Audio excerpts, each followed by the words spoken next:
खुलुमबाय लोगोफोर, नोंथांमोनखौ गोदान खौराङाव बरायबाय। नोंथांमोननि थाखाय आं मोननैसो गोनांथार खौरां लाबोदों। अन्नानै नोंथांमोना भिडिअखौ फारियै जोबजासे नायलांदो। मिरु एप्सआ सांग्रांथि फोसावदों। दुलाराय बर' फरायसा आफादजों फोसावजानाय headline number sexual abuse, child abuse, drug abuse, trafficking, domestic violence बायदि खैफोदाव गोग्लैयोब्ला सावगारियाव नुनाय बे मबाइल नाम्बारनि गेजेरजों फोरमायनो थाखाय गासैबो थाखोनि बर' रायजो राजा बिथांमोनखौ मिरु एप्सआ गुरै खावलायहरदों।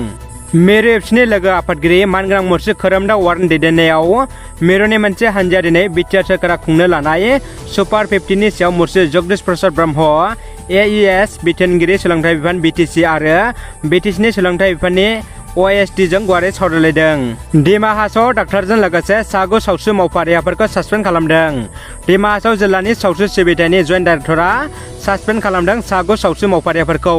मिथिनो हानाय बायदिब्ला गोरबोआव गोनां सासे आइजोखौ नायनाय आरो जोथोन लानायाव गोहैलो खालामनायनि थाखाय हाफ्लंआव थानाय खेफ्रे प्राइमारि हेल्थ सेन्टारनि सागु सावस्रि मावफारियाफोरखौ सासपेन्ड खालामदों। बेनि अनगायैबो बिसोरनि हेंथायै सानफ्रोमबो देहा फाहामसालियाव नुजाथियै आरो खामानियाव गोहैलो खालामनायनि थाखाय माखासे अजदफोरखौ होदों। मख'नो गोनांदि सासपेन्ड खालामजानाय सागु सावस्रि मावफारियाफोरनि गेजेराव सासे MBBS डाक्टार, सानै फार्मासिस्ट, साब्रै नार्स आरो गुबुन सानैया ब्रैथि थाखोनि मावफारिया। बबेखानि बिफानारि नायबिजिरनाया जोबागौमानि बेसोरखौ सासपेन्ड खालामना दोननाय जादों होननानै मिथिनो मोननाय जादों। दानिया फैदो गुबुन मोनसे खौराङाव। मिरु एप्सनि आफादगिरि मानाव गेदेर मुर्शिद दिपेन बर'नि दैदेननायाव मैया भारतनि गोदानै बिबान मोननाय IBनि डाइरेक्टर मुर्शिद तपन कुमार डेकाखौ दिल्लीयाव बरायो। मख'जाथावदि आसामनि फिसा मुर्शिद तपन कुमार डेका बिथाङा बर'फोरनि थाखाय BTC आरो बिटिआर गोरोबथायाव मैखोमैनो बिहोमा होबोदोंमोन। लोगोसे बिथांनि एप्सनिफ्राय बिटिआर गोरोबथानि दफाफोरखौ थाबैनो मावफुंनो थाखायबो गोसोखां बिलाइ गथायो। बे बरायनाय हाबाफारियाव मिरु एप्सनि गाहाय नेथारि मानगोनां मुर्शिद कनेन्द्र बसुमतारीजों लोगोसे NDFB-PNनि बारग' गाहाय नेथारि आरो आथिखालनि हरिसिंगा बियाबनि MCLA मुर्शिद सन्जय स्वर्गियाबो बाहागो लायो।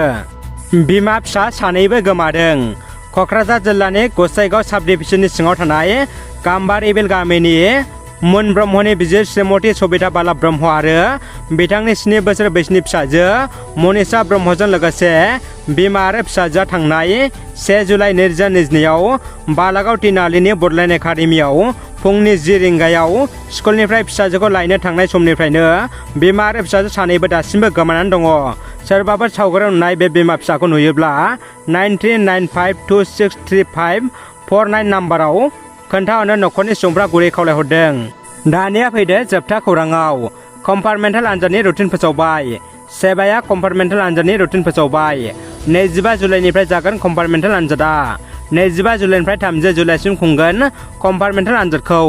मख'नो गोनांदि देग्लायनि मेट्रिक आनजादाव फेल जानानै कम्पार्टमेन्टेल मोननो हानाय फरायसाफोरनि थाखाय फैगौ 25 जुलाइनिफ्राय कम्पार्टमेन्टेल आनजाद खुंगोन होननानै सेबाया फोसावदों।